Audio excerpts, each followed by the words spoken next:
Okay, we are recording. Hi, this is William Ramsey. Welcome to William Ramsey Investigates. On today's show, I have a very special guest, a returning guest. We talked in 2016. I can't believe the time has flown. Her name is Camille Blinstrub, and we talked about the evangelical movement known as the Jesus People. And a really interesting conversation. She knew a lot about that. But I had heard her or saw her on Philip Fairbanks' website, who I just interviewed about kind of mind control, MK Ultra, and I saw that she was talking about Mort Sahl, somebody who I had known and seen a little bit of it in the past, and he unfortunately had passed away in October of 2021. And so I really kind of I just reached out to her and said, hey, do you want to come back on and talk about Mort Sahl? Because I know from the show that her family knew him, and he was really, to me, an important person because he's one of the few people who I think his social commentary, he had kind of a ride delivery, but he was kind of a different guy who was kind of a more intellectual comedian. But Camille can talk more about that. So Camille Blinstrub, welcome to the show. Thanks for agreeing to the interview. Yeah, thank you. Awesome. Well, thanks for coming back. It's been a while. It's been too long. Can you talk about your background and kind of your family and your knowledge of Mort Sahl and just kind of go into kind of his life? I'd be glad to. I'm so pleased to have the opportunity to praise him and be grateful for him. He was 94 when he died. My father was best friends with him in the late 50s, and I'm going to give you some history. Great. Please do. The World War II kids were crazy about this band called Stan Kenton. The Stan Kenton band was a West Coast jazz band, and they were along the lines of maybe a Led Zeppelin in our time, in my time. And my father was a trombonist in that band, and he was a chief arranger for them. He arranged he wrote music for them. And Mort Sahl was maybe 1 year younger than my father. My father was born in 28. And Mort had been in the Army, and he was very patriotic. And I would say that Stan Kenton was sort of an American, a patriotic band. Stan Kenton was a very patriotic man, and this was all part of this pre-World War II youth scene. And actually, Mort got his start by getting on stage with Stan Kenton. That's really where he first got on a stage. And Stan would let him maybe introduce the band or get up and, just talk to the audience. So that was actually how Stan got his, feet wet, you could say. And Stan was like, to say he was a fan of Stan Kenton is an understatement in the extreme. He was a fanatic Stan Kenton fan. And then he began to get famous in his own right in San Francisco at the Hungry Eye. And he's known as the father of stand-up comedy. And still in all, though, when he died, the New York Times and these different mainstream media writers would praise him and write little things about him. But the fact of the matter is, this man was so dangerous to the deep state, or whatever you want to call it, the people that killed Kennedy, Right. And the mainstream media, which really should be prosecuted for complicity. They covered up. They helped cover up, and they knew what they were doing. In the 60s, immediately, right after JFK was killed, they began the cover-up. And as soon as Mort Sahl began to, get concerned about the assassination and question it, he was a very, very smart man, highly intelligent man. Yeah, I think he graduated from USC, right, in LA. I think so. Yeah, I think he was an engineer or something. Yeah, he had and then he traffic did engineering and city management was his BS degree, his Bachelor of Science. Yeah, and he had been in the Army. He was so patriotic. He loved America so much, even though he was born in Canada. But when he started to question the Warren Commission, his career, and he went from being on the cover of Time magazine, he was on the Academy Awards. He was a huge, huge star. And he went from being a huge star to making like $14,000 a year for a while. He went down to New Orleans and worked with Jim Garrison. He was deputized by Jim Garrison to work to try to convict Clay Shaw for conspiracy to murder the president. Mort lost a lot, and when I was just saying that when he died, these handmaids to the deep state, or however you want to call the CIA, they praised him, but they just deftly kind of covered up again his whole life story. His life story is not really well known.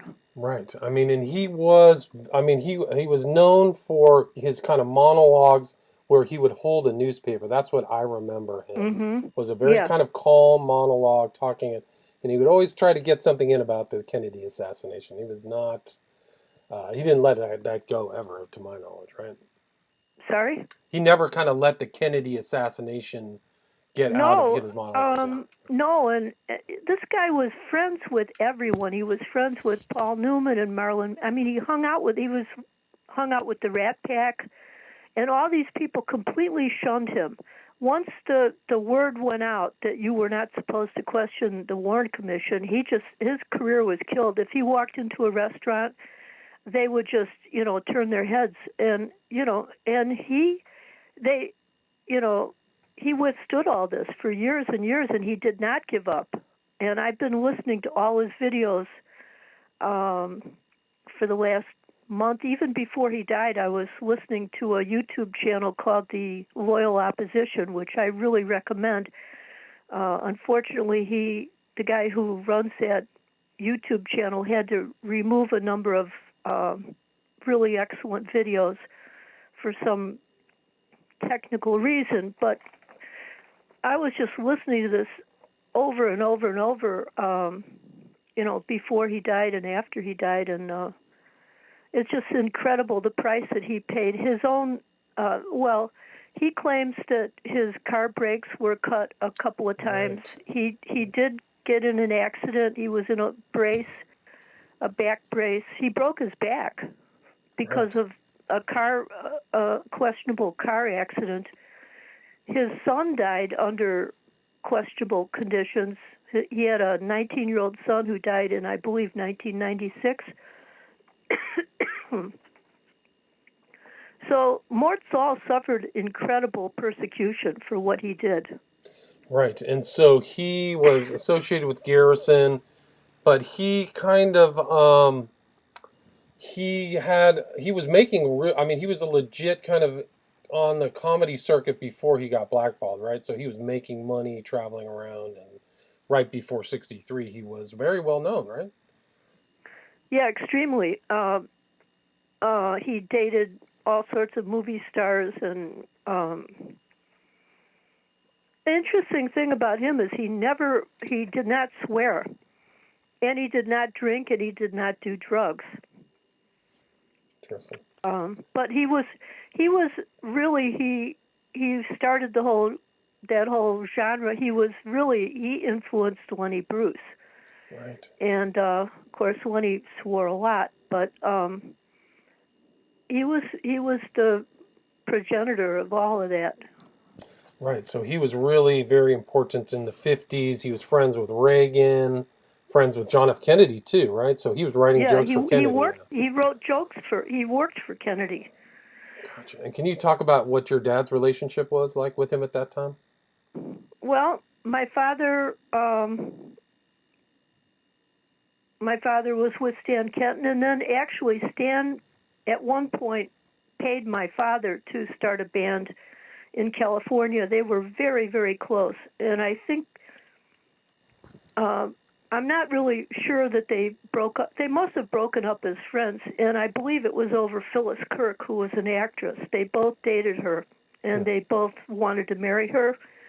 But they they did resume some sort of, less close. They were like brothers at one point. And I would like to talk about when Kennedy died. I happened to be in England because my father was working for the BBC. He was writing an opera about Rackman, the slum landlord, and BBC reneged on it. My dad was a lefty, and I guess Mort was too. But as time went by, Mort really fell out with the left because the left began to change radically after Kennedy died. Because a lot of the Democrats did not question the Warren Commission, and they began to attack him for questioning. But I mean, the left has changed very much in the last 50 years. I know because all my parents, I have step-parents, they were all Kennedy supporters and very, very left wing. But the left wing changed, and it must have been infiltrated. From listening to what Mort says, he seems to imply that the left was infiltrated, and he talks a lot about people like Abby Hoffman and Gloria Steinem, and he comes right out and says that the CIA was infiltrating the youth movement, and I believe that. I was there. I was part of it. Wouldn't surprise me at all. Wouldn't surprise me at all. Sorry? Wouldn't surprise me at all. I was just talking about that last night, about the CIA's culture creation, something different, like a different type of cultural control, not mind control. But yeah. Yeah, right. Absolutely. And the CIA, they play both sides. I mean, they agitate on both sides. But no question, anyway, I was in England, and Kennedy was killed. We were at a restaurant, and we found out about it there. And my father took us out, my stepmother and me, took us out to see a Frank Capra movie. Now, I always knew that my father loved Mr. Smith Goes to Washington and Mr. Deeds Goes to Town. I don't know if you're familiar with those movies. I am, yeah. Not the second one, but the first one for sure, yeah. Yeah, well, they're very patriotic. Capra was a bit of a propaganda artist himself, but nonetheless... He definitely worked for propaganda during World War II, pro-American propaganda. But, he still made decent movies, and Mort loved his movies, and so did my father.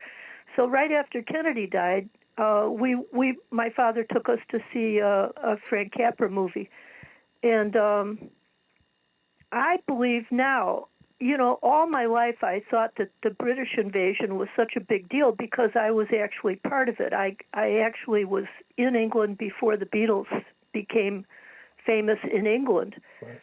And I was one of the Rolling Stones' first fans in England, not even in America. And I came back with them on the tail of Beatlemania and had an English accent and all this stuff. And, I really thought this was so important. And I'm really thinking that this was all a giant diversion. There are people that say that, the British invasion was an operation of MI6 or the CIA, and I tend to think that's quite plausible. But regardless, everything is so clear to me now. Everything that happened after Kennedy died, Kennedy's death opened up such a wide highway for every clown in the world to come in and play games with us in our minds. And my generation was just destroyed by it. Now, I was saved by being in England. I was saved from the mourning that you guys went through. Now, you may not have been old enough to remember this, but everyone, all the kids my age, were just weeping, and they were subjected to probably the first major media, wall-to-wall media event in history, where the TVs just ran for days and everybody's glued to the TV like they were for 911. Right. So that was November 22nd, 1963, right? Yeah. And so whatever you call this I call it mind control, but whatever this type of psyop was, I was spared because I was in London. And, that turned out to be a good thing. Not that I didn't fall under mind control later, like I think everybody does if they watch a fair amount of television or media. Agreed. But I think that was an advantage for me. I saw Mort Sahl in. Well, I knew him when I was a child, and then I saw him. My stepfather and mother moved to Los Angeles because my stepfather got a promotion at Capitol Records. He ended up being vice president and working with the Beatles in the later '60s. But we moved out there in '66 March, and which is straight into Dave McGowan's Laurel Canyon book. Right. That's quite the an time era, period that I was there, and I didn't really want to be there. I really wanted to be in England still, but I found myself there, and I was homesick for Chicago and London, and I saw Mort because Stan Kenton did a big concert, and so I met his wife, his second wife. I knew all three of his wives. And she was Tina Lee. She was the first Asian woman to be centerfold for Playboy. She was very smart and probably the love of his life. That's what most people say. Anyway, I hung out with them in March, and there was no internet, and I really regret how out of touch I was with Mort over the years, but I blame it mainly on I didn't have access to as many newspapers as maybe the adults had. But I really believe if I had stayed in closer touch with him, I would have not gone down the drugs and all that rock and roll mess that I got involved with in the 70s. But the point is that he started a TV show in fall of '66, and I watched that thing religiously, and it was a really good influence on me, and that's when he started talking about JFK publicly. And that's when he had Mark Lane was on that program for 4 shows, 4 historic programs, one week after another, and I just lived for this thing, and the trouble was that after that I was sent back to Chicago, and I didn't hear of Mort until many years later. I didn't hear about him because they blacklisted him. That is one of the main reasons I didn't hear about him, and plus my father wasn't close to him anymore. So I had no idea what he was doing. But that was a good influence on me, and it got me into conspiracy fact, and here I am now. I've devoted probably 35 years to studying various conspiracies, but it all goes back to him. He was really one of the first, maybe what the pejorative term conspiracy theorist invented by the CIA. He would have been one of the first ones before the internet, right? Yes, him, and I've been studying lately. There's to me it's like a hall of fame now. Mark Lane, Mort Sahl, Vincent Salandria. There's certain people, that wrote about it and caught on quick. It's like that's like this guy Vincent Salandria, who was a lawyer from Philadelphia. He's about the same age as Mort, and this guy, he caught on to Pearl Harbor. He was talking in an address that he gave to a JFK conference, maybe 10 years ago. He was, and I believe him, he said that when he was in 8th grade, he went in front of his class because it had just happened, Pearl Harbor had just happened, and he told the class that he felt that based on what he knew, and this is a kid, he sussed out Pearl Harbor. Interesting. Well, of course, my husband says, there were a lot of people that sussed that out, but that was definitely not the way we were told. It wasn't wasn't a not a surprise, sneak right? attack. Right. Yeah, so these people, like Jim Garrison, started. He caught on to something immediately. Immediately, he was telling the FBI about Clay Shaw. He sussed out that something was going on in New Orleans, and these people that were so quick and so early to figure this out are just my heroes.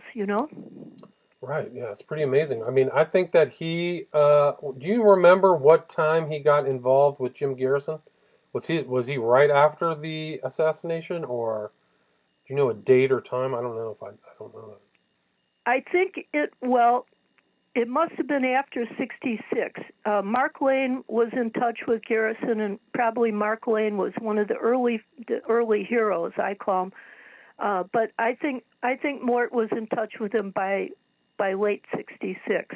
Gotcha. So that was kind of like his time, right? Wow. So it means he became a sheriff. Like you get deputized, you are Yes, a sheriff, at least in the that's federal. correct. Yeah. Right. So do you know what findings he made as an investigator for with Jim Garrison? Specifically, um, I don't know. Mort was just a really smart guy, and he knew people. Being in show business, he knew people, and he knew politicians. So he smelled a rat. Right. And I think they just supported each other. I don't think that I mean, I haven't studied it enough, but I don't think that Mort discovered something, or Right. found a clue, but he supported Garrison incredibly, and they were. I mean, he supported him in the sense that Mort Sahl knew JFK. He knew the old man Kennedy. He knew Nixon. He knew all those people intimately, and he just knew that there was, something was really wrong. Right. So, do you know how he kind of uh, brought himself back from being blacklisted? I mean, he never really kind of made it back. He never hit the limelight that he was in the 50s, right? No, Yeah. no, he didn't. He he was on a lot of he fought so hard. I mean, his work ethic is incredible. I mean, he would do anything just to keep going, but he was not going to shut up about Kennedy. So he would get fired from the TV show that I was addicted to. He got fired from that. Then he got on radio in LA, and he got fired from that, and something like 35,000 pieces of mail were written to the station. The audience, he had an audience. Right. And there's a Dick Cavett show with Mort Sahl on there, and it's I want to say 1970. And if you go on YouTube, just look up Dick Cavett Mort Sahl fights, because Mort Sahl got ganged up on by Dick Cavett and two of his guests, and they really mocked him. This guy was mocked horribly, and it's a wonderful show, but he never gave up. And you can see the mind control going on the TV show, because the part of the audience will clap for Dick, and Dick is a complete jerk, a complete sellout, and then part of the audience would clap for Mort. And Mort knew that he had an audience, and he would not give up. And he went to when he couldn't speak, Johnny Carson was a rat fink too, and Johnny Carson, because of Mort Sahl, Jim Garrison. In those days, we had I think they called it fair play or fair something, which we don't have anymore. And Jim Garrison had been trashed on one of the talk shows. He was on one of the Yeah. night shows. I think it was Johnny Carson. I thought I saw him with her, one of them. Well, yeah, he was given a half an hour. He was given a slot on Carson to state his side of things. Well, Carson had been trained by lawyers to ask, devious questions. Carson was horrible, and the audience hated him and wrote in and complained because he butted in and interrupted Jim so many times. But Mort was being, he was blacklisted from Carson, and he was hated on all, by all these people. But he just kept plugging away, and he went to the campuses. That's what I was trying to say. When he couldn't get on Johnny Carson anymore, he used to host the Tonight Show, I think. When he couldn't do that anymore, he took it to the streets, so to speak, and went to the campuses. And it was on the campuses that he noticed that, agent provocateurs, supposedly lefties, were, causing trouble on campus. And, of course, I believe that. I think that their provocateurs have been around in the States for 50 years, at least 100 maybe, doing on both sides of the party lines, Absolutely. Right. And the main thing that I see, and I experienced all this from being in England to being in L.A., my parents were political and in show business. This whole thing was designed to bring about what we have today, where we have everyone is so hyper left or hyper right or whatever. That's what it was. That's one of the reasons it was for. Also to get Kennedy wanted to get us out of Vietnam. Right. I mean, the whole policy changed right after he died. Exactly. So there was a huge policy change. It was really kind of like a coup. It wasn't just an assassination. It was a policy change. It was a radical policy change. But absolutely, yeah. And it just shows those nighttime comedians are very political. They're hyper political now. But you can see even Cavett and Carson are gatekeepers. They're part of the system. Part of the system. A lot of you look at the comedians tonight in today's time. They're not really even comedians. They're political jokers telling jokes for political sides.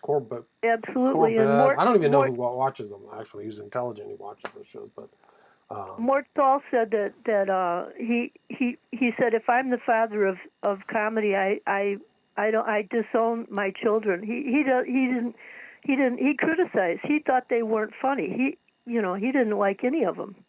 Right. That's the funny thing is they're not funny. They're not really comedians. They're doing something else.